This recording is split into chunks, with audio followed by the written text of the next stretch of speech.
Don't watch this! The package arrived on a Thursday morning, wrapped in brown paper with no return address. Just my name printed in block letters and a Milwaukee postmark from 3 days ago. I almost threw it away. Almost.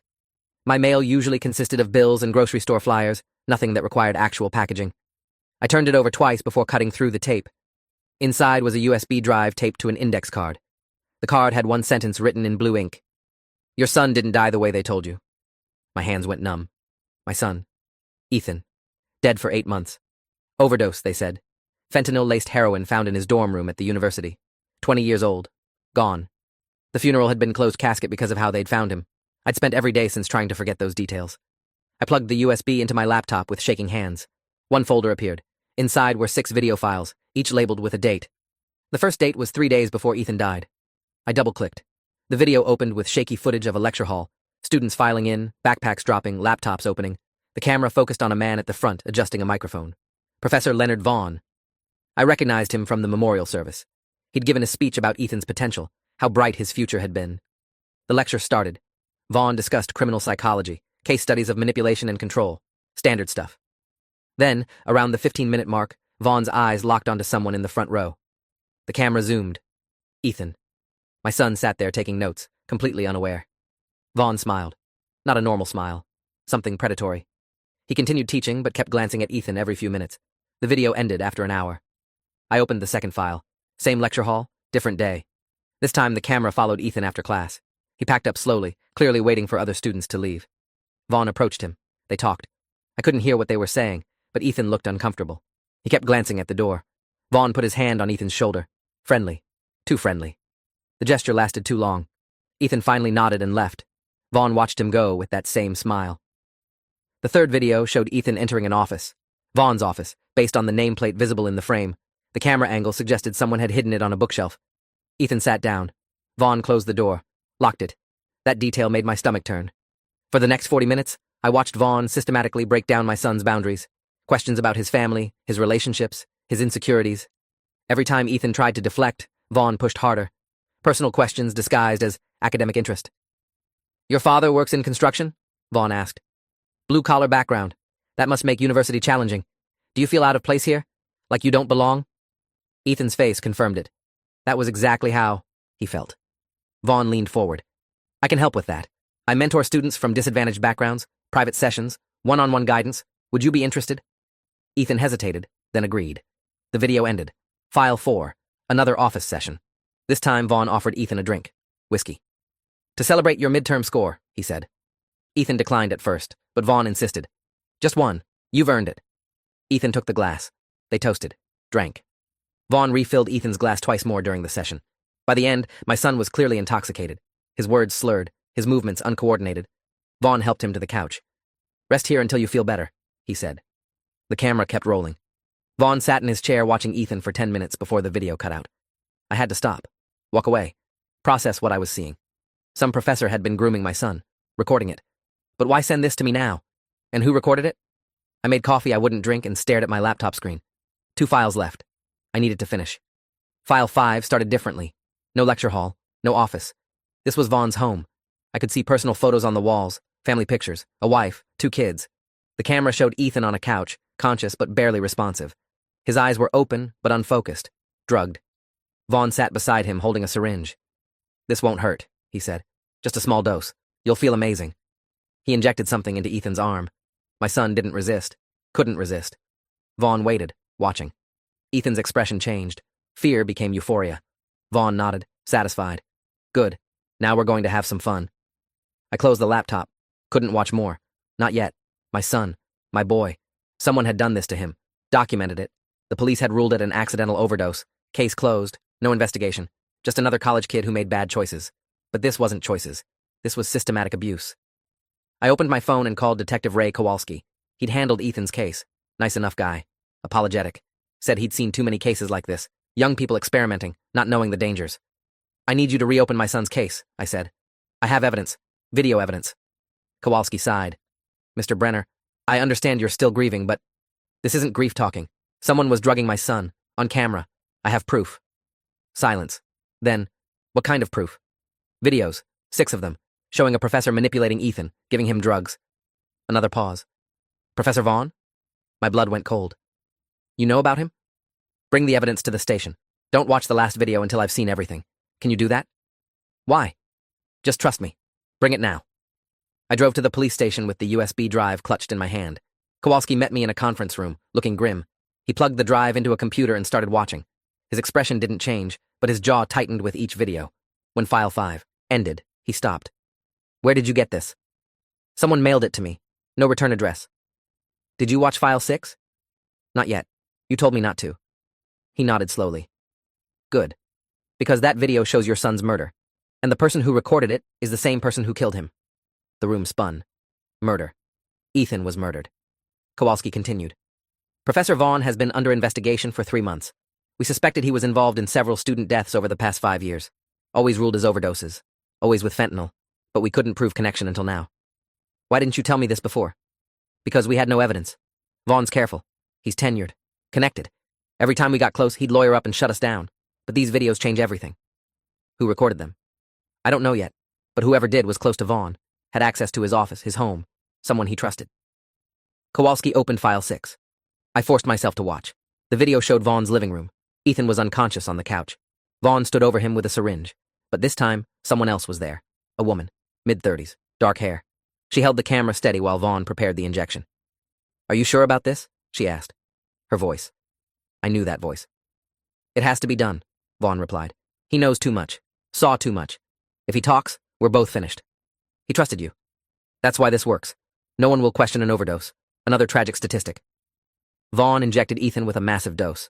My son's body convulsed once, then went still. The woman filming didn't react, just kept recording. Vaughn checked for a pulse. Done. Call it in tomorrow. Make it look like you found him during a welfare check. The woman lowered the camera. The video ended. I ran to the bathroom and vomited. When I returned, Kowalski had frozen the last frame. Enhanced it. The woman's face clearly visible. Do you recognize her? I did. Rachel Tomlin, Ethan's academic advisor. She'd helped him choose classes, plan his schedule. She'd been at the funeral, hugged me, told me how sorry she was, said she should have noticed the signs. All of it lies. She'd killed my son and comforted me afterward. We need to bring them both in, Kowalski said. But carefully. Vaughn's connected to the university board. Tomlin's father is a state senator. If they get warning, they'll disappear. How many students? I asked. How many did they kill? We suspect at least 6, but proving it without more evidence is impossible. These videos are the breakthrough we needed.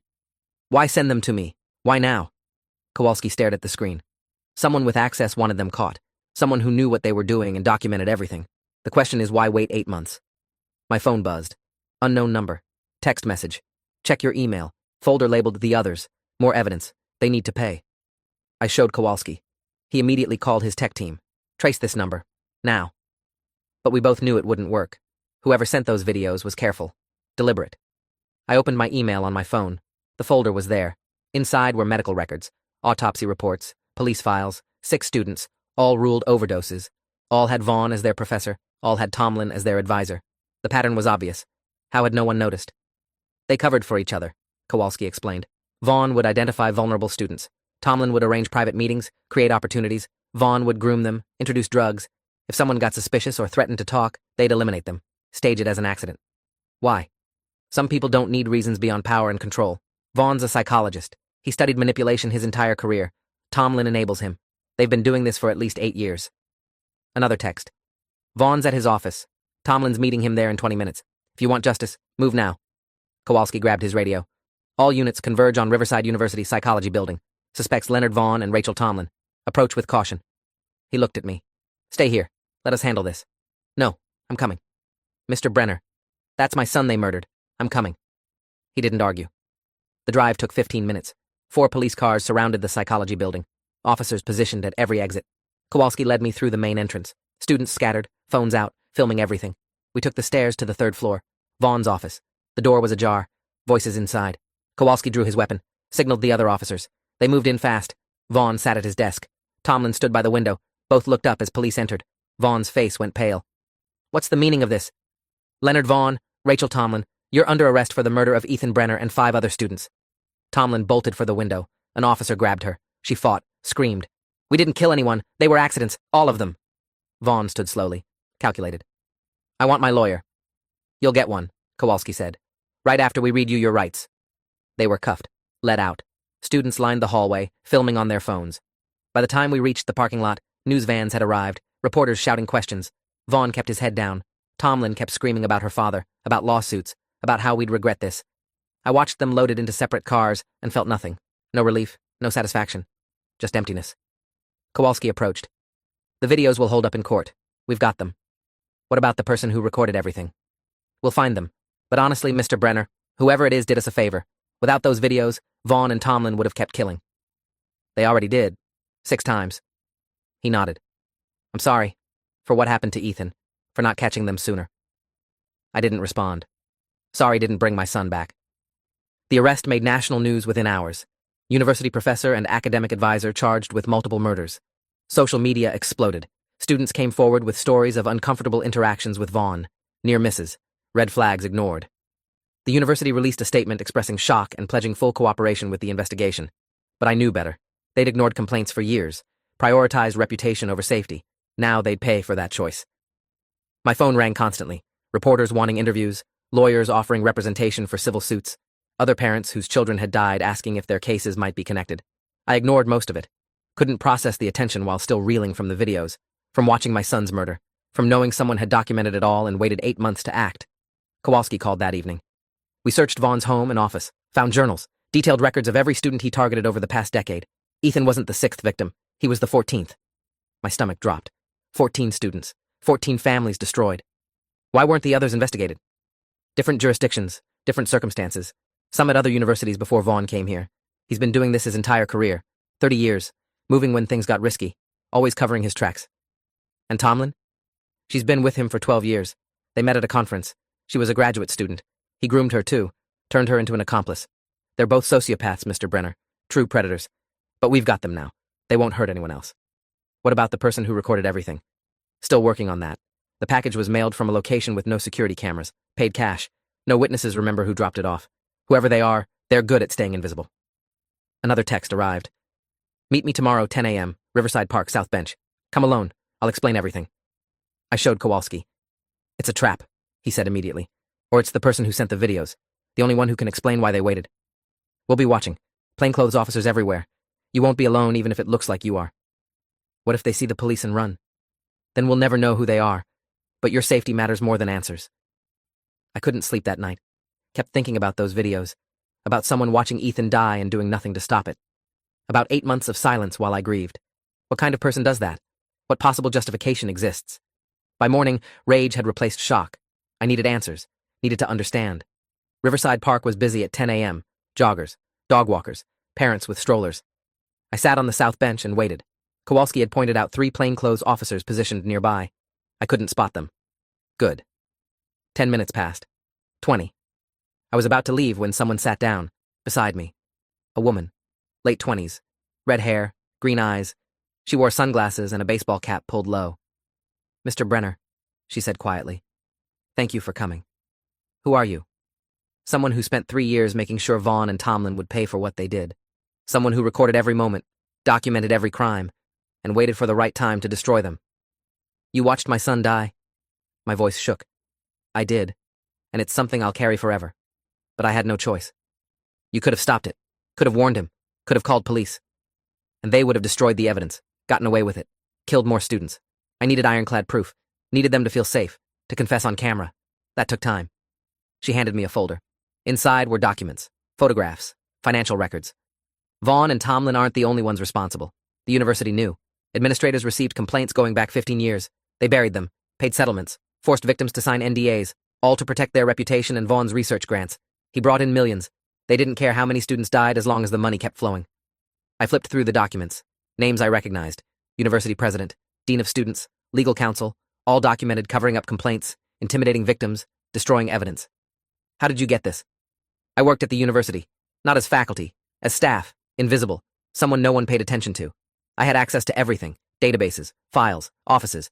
I spent 3 years gathering evidence, not just against Vaughn and Tomlin, against everyone who enabled them. Why Ethan? Why let him die? She removed her sunglasses. Her eyes were red, haunted. Because by the time I realized they were planning to kill him, intervening would have exposed me. Blown 3 years of work. I made a choice. One life to save dozens, maybe hundreds. It was the hardest decision I've ever made, and I hate myself for it. but it was the right choice. I don't believe you. I don't expect you to. But the evidence speaks for itself. Vaughn and Tomlin are in custody. The university's being investigated. 14 families finally have answers. That wouldn't have happened without those videos. Who are you, really? Someone who lost everything to Vaughn. Someone who spent years planning revenge. That's all you need to know. She stood. The folder contains everything you need to destroy the university's administration. Use it however you see fit. I'm done. I got my justice. Now you get yours. She walked away. I didn't follow. Kowalski appeared moments later. We lost her. She went into the restroom. Never came out. Must have had an exit strategy planned. I opened the folder again. The documents were explosive. Smoking gun evidence of systematic cover-ups, conspiracy to obstruct justice, fraud, witness tampering. If this got out, the university would face criminal charges, civil suits, possible closure. Thousands of students would lose their education. But justice demanded consequences. Not just for Vaughn and Tomlin, for everyone who helped them. I gave the documents to Kowalski. He read through them. His face got harder with each page. This is RICO territory. Federal prosecutors will want this. Do it. All of it. I want everyone who knew and did nothing to pay. Mr. Brenner, this will destroy the university. Impact thousands of innocent people. My son was innocent. So were the other 13. Where was their protection? Where was their justice? He nodded. I'll make the calls. The federal investigation launched within days. FBI agents descended on the university, seized computers, interrogated staff. Students were sent home while investigators combed through decades of records. The media coverage was relentless. Every news cycle brought new revelations. More victims, more cover-ups, more people whose careers and reputations crumbled under scrutiny. University President Charles Whitmore resigned first. His statement claimed ignorance, said he'd delegated oversight and trusted the wrong people. The documents proved otherwise. He'd personally signed off on settlements, approved payments to silence victims, even written memos instructing staff to handle the Vaughn situation quietly. He was arrested a week later, dean of students. Patricia Kemp tried running, got as far as Canada before being extradited. She'd been Vaughn's closest ally, arranged his teaching schedule to give him access to vulnerable students, warned him when complaints came in, even helped drug students at university events. Her emails showed premeditation, planning, enjoyment. She wasn't just complicit, she was a participant. The university's legal counsel, David Frank, cut a deal immediately, testified against everyone else in exchange for reduced charges. His testimony revealed the scope of the conspiracy, how deep it went, how many people knew, how carefully they'd protected Vaughn because his research brought prestige and funding. Frank provided recordings of meetings where administrators discussed managing the optics of student deaths, treating murders like public relations problems. Tomlin's father, State Senator Richard Tomlin, held a press conference denying knowledge of his daughter's crimes, claimed she'd been manipulated by Vaughn. The evidence showed otherwise. Rachel had been an active participant, enjoyed the power, recruited victims. Her father's real concern was his political career. Within days, recordings surfaced of him calling in favors, trying to make Rachel's charges disappear, attempting to intimidate witnesses. He resigned before facing ethics violations and possible criminal charges himself. The families of the other victims reached out. 13 families united by tragedy. We met at a lawyer's office to discuss civil suits. The attorney, a woman named Gloria Reeves, specialized in institutional abuse cases. She'd read the documents, seen the evidence. This is one of the most clear-cut cases I've handled, she said. The university knew. Administrators knew. They consciously chose to protect a serial killer operating on their campus. The liability is astronomical. We're not interested in money, one mother said. Her son, Derek Walsh, had been Vaughn's second victim 8 years ago. We want accountability, want them destroyed. You'll get both, Gloria promised. The criminal cases will put people in prison. Our civil suits will bankrupt the institution. No university will ever ignore this kind of pattern again. Not after we're done. The preliminary hearing for Vaughn and Tomlin was scheduled 3 months after their arrest. The prosecutor, a federal attorney named James Kozlowski, met with us beforehand. They're both pleading not guilty, he explained, claiming the videos are fabricated, that someone framed them. Their lawyers will attack the chain of custody, question the source, try to create reasonable doubt.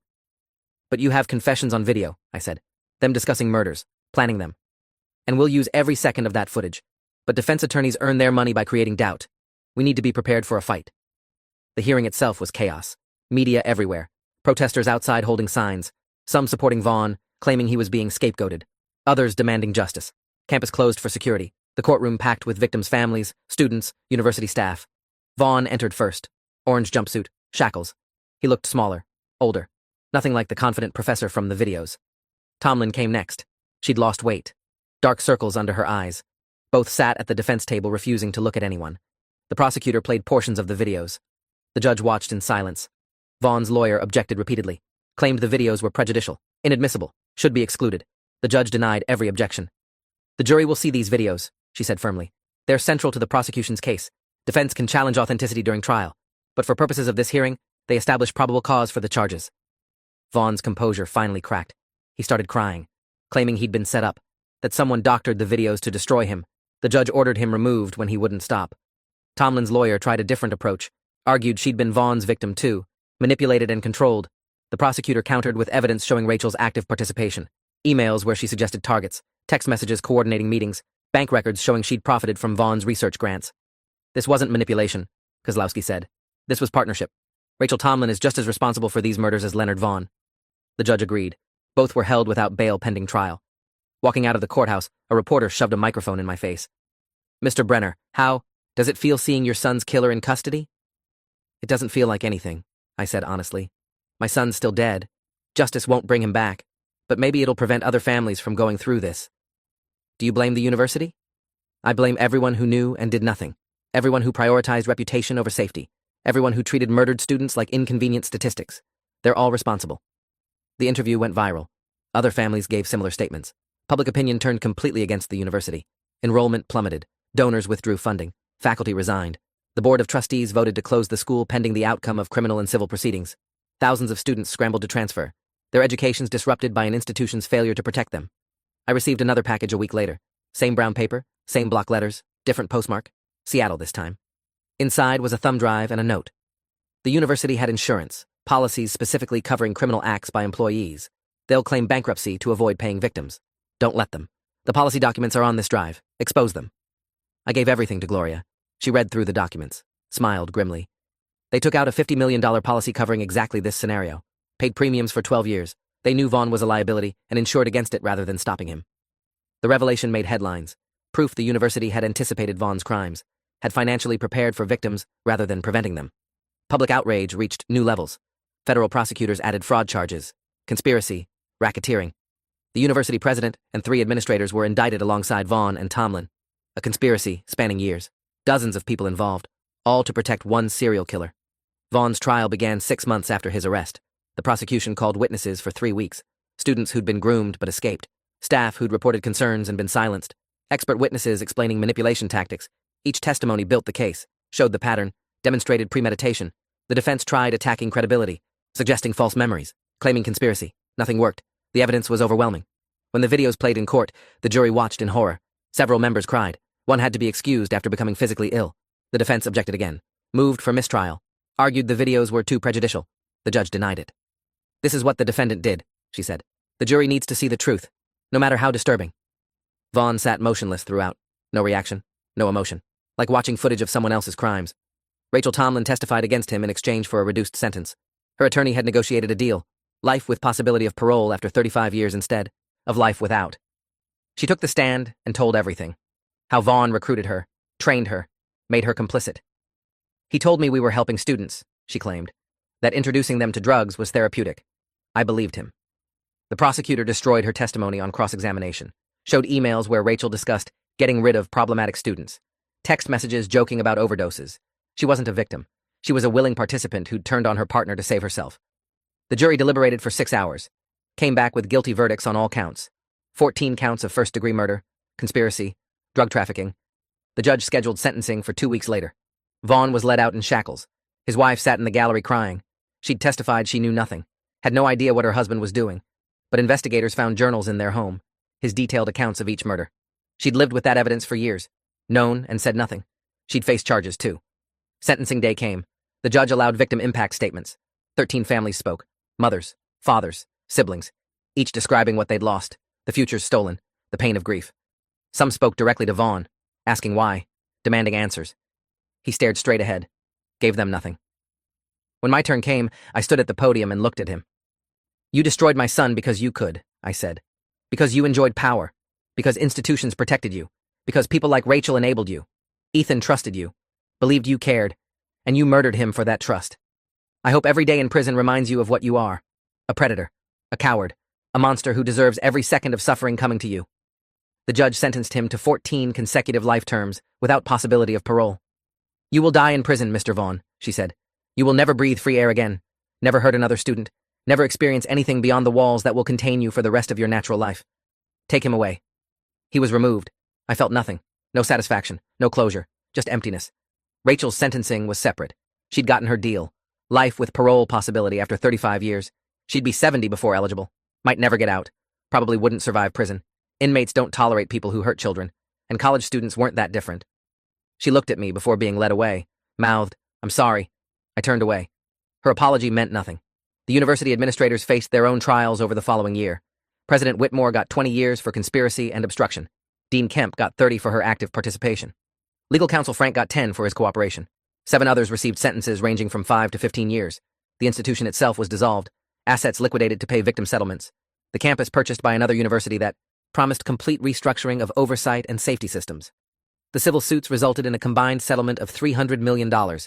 Split among 14 families and dozens of other students, Vaughn had harmed but not killed. My portion was $20 million. I didn't want it, didn't want blood money. But Gloria convinced me to take it and do something meaningful. I established a foundation in Ethan's name, dedicated to protecting students from predatory faculty, funding background checks, training staff to recognize warning signs, supporting victims, preventing other families from experiencing what we'd endured. The mysterious woman who'd sent the evidence never contacted me again after that meeting in the park. Police investigated but found nothing. No identity, no trail. Whoever she was had disappeared completely. But her evidence had destroyed a conspiracy, brought justice to 14 families, changed university policies nationwide. Every institution now had to report and investigate complaints, couldn't silence victims, couldn't prioritize reputation over safety. One person had made that happen. I thought about her constantly in those first years after the trial. Who was she? What connection did she have to Vaughn? Why spend 3 years documenting crimes? The questions haunted me. Then, 2 years after Vaughn's conviction, I received an email, anonymous sender, encrypted. Subject line, final answers. The email contained a video file. I hesitated before opening it. Another recording. More evidence? The video started with a woman's face, the same woman from the park, red hair, green eyes, but older, tired. She was in a hotel room, generic, could have been anywhere. "Mr. Brenner," she began, "you deserve to know the truth, who I am, why I did this. I'm recording this because I'm about to disappear forever. This will be the last time anyone sees my face or hears my voice." She paused, took a breath. "My name was Jessica Wallace. Was, because that person doesn't exist anymore. 15 years ago, I was a student at Riverside University. Leonard Vaughn was my professor, my advisor, my rapist. He drugged me, assaulted me, told me I'd never be believed if I reported it. He was right. I tried. The university buried my complaint, threatened me with academic dismissal if I pursued it, paid me $50,000 to sign an NDA and disappear. I took the money, transferred schools, spent years in therapy trying to heal." Tears streamed down her face. "But I never healed, because I knew he was still there, still teaching, still hurting students, and no one would stop him. So I decided I would. I changed my name, my appearance, everything. Applied for a job at the university. Got hired as a custodian. No one notices custodians. We're invisible. I had access to every building, every office, every computer system. I spent 3 years gathering evidence, installing cameras, recording everything. I watched him target student after student, drug them, assault them, and when one of them threatened to expose him, I watched him murder them." She wiped her eyes. "I could have stopped it. Could have gone to police after the first murder. But I knew how it would end. Vaughn would get a good lawyer. The university would destroy evidence. He'd walk free. And I'd have nothing but accusations. So I waited. Documented everything. Let more people die so I could guarantee he'd never escape justice. That decision destroyed me. Made me complicit in their deaths. But it was the only way to be sure he'd pay. Ethan was the breaking point. I tried warning him. Sent anonymous messages. Begged him to stay away from Vaughn. He didn't listen. When I realized they were planning to kill him, I had one choice. Stop them and lose all evidence, or let it happen and ensure conviction. I chose justice over mercy. Let your son die so I could destroy the monster who'd hurt so many others. I don't expect forgiveness. Don't want it. What I did was unforgivable. But it was necessary." She leaned closer to the camera. "The documents I gave you about the university's insurance and cover-ups? I stole those from President Whitmore's home. Broke in, photographed everything, mailed them to you. The testimony Rachel Tomlin gave? I fed her that information through her lawyer. Made sure she'd turn on Vaughn. Everything that happened, every piece of evidence, every revelation. I orchestrated all of it. Because I spent 15 years planning revenge. And I got it. By the time you see this, I'll be gone. New identity, new country, new life. The person you knew as Jessica Wallace died in a car accident 3 days ago. At least, that's what the death certificate will say. I hired someone to stage it, to give me freedom. Now I can live knowing the man who destroyed me, who destroyed your son, who destroyed so many others, will die in prison. That's worth everything I sacrificed." She stood, walked to the hotel window, looked out at a city I didn't recognize. "I'm sorry about Ethan. Truly. He didn't deserve what happened. None of them did. But his death stopped a serial killer, exposed a corrupt institution, changed policies nationwide. That has to mean something. It has to matter. Because if it doesn't, then I let him die for nothing. And I can't live with that. The video ended. I sat in silence for an hour, processing, understanding. She'd been Vaughn's victim first, had spent 15 years planning revenge, had watched people die to ensure justice. The weight of that decision, the guilt, the trauma. She'd sacrificed her soul to stop a monster, and succeeded. But at what cost? I never shared the video, kept it encrypted on a secure drive. Jessica Wallace, whoever she really was, deserved her escape, deserved peace after years of suffering. She'd done what the system couldn't, stopped a predator, saved countless future victims. The methods were questionable, the morality debatable, but the results spoke for themselves. 3. Years after Vaughn's conviction, I received one final message, physical letter, postmarked from Argentina. Inside was a photograph, a woman on a beach, different hair color, different style, but the eyes were the same, green, haunted. On the back, written in that familiar blue ink, I found peace. Hope you have too. Thank you for understanding, for not judging, for letting me disappear. Some monsters can only be stopped by becoming one yourself. I became what I needed to be. Now I can finally rest. I burned the letter, destroyed the photograph, erased any evidence she'd existed. She'd earned that protection, earned her freedom, and I'd earned understanding, not agreement, not approval, but understanding of why she'd made her impossible choices. Sometimes justice requires sacrifices. Sometimes stopping evil means becoming something dark yourself. Sometimes the only way to protect the innocent is to let some of them die. Ethan's grave sits under an oak tree in Riverside Cemetery. I visit every week, tell him about the foundation, about the students we've helped, about the predators we've caught, about the lives saved because he died. It doesn't make his death worthwhile, nothing could, but it gives his death meaning, purpose, legacy. The foundation has identified and removed 12 predatory faculty members from universities across the country, provided support to hundreds of victims, changed policies at dozens of institutions, every life saved, every predator caught, every system improved. That's Ethan's legacy. That's what his death accomplished. Not because he chose it, but because someone made his murder mean something. I think about Jessica Wallace often. Wonder if she really found peace. Wonder if the guilt ever fades. Wonder if she regrets letting people die to catch a killer. I'll never know. She disappeared completely. Became a ghost. A myth. The woman who documented evil and destroyed it at terrible cost. Some people call her a hero. Others call her a murderer. I call her something else. Necessary. Because the world has monsters. Real ones. People like Leonard Vaughn who hurt the vulnerable and hide behind institutions. And sometimes, stopping them requires someone willing to become monstrous themselves, to make impossible choices, to sacrifice innocence for the greater good. That's not heroism. That's tragedy. But it's also reality. 5 years after everything, I remarried. A woman named Linda who lost her daughter to a different predator. We bonded over shared trauma, built something new from mutual pain. She understands the empty space inside, the anger that never fully fades, the need to prevent others from suffering. We run the foundation together. Make Ethan's death matter every single day. The nightmares still come, watching those videos, seeing my son drugged and murdered, knowing someone watched it happen and did nothing to stop it. But I understand now.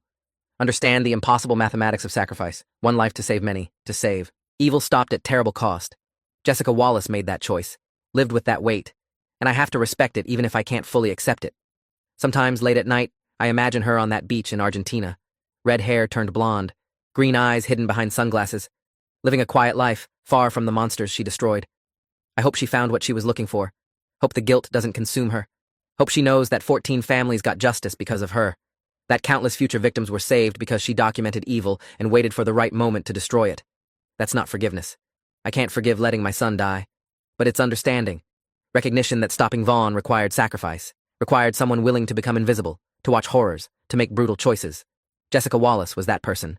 And the world is safer because she existed. Ethan would be 25 now, graduated, working, maybe married, living the life Vaughn stole, but his death stopped a serial killer, changed university safety systems nationwide, created a foundation that protects thousands of students. That has to matter, has to mean something, because if it doesn't, then Jessica Wallace let him die for nothing, and I refuse to believe that. Justice came at terrible cost, 14 lives lost, countless others damaged, but it came. Monsters were caged, systems changed, victims protected, and one woman disappeared into the wind, carrying the weight of impossible choices. That's the truth. Ugly, brutal, real. And somehow, I've learned to live with it. Thanks for watching till the end. Make sure to subscribe and like to not miss the next story.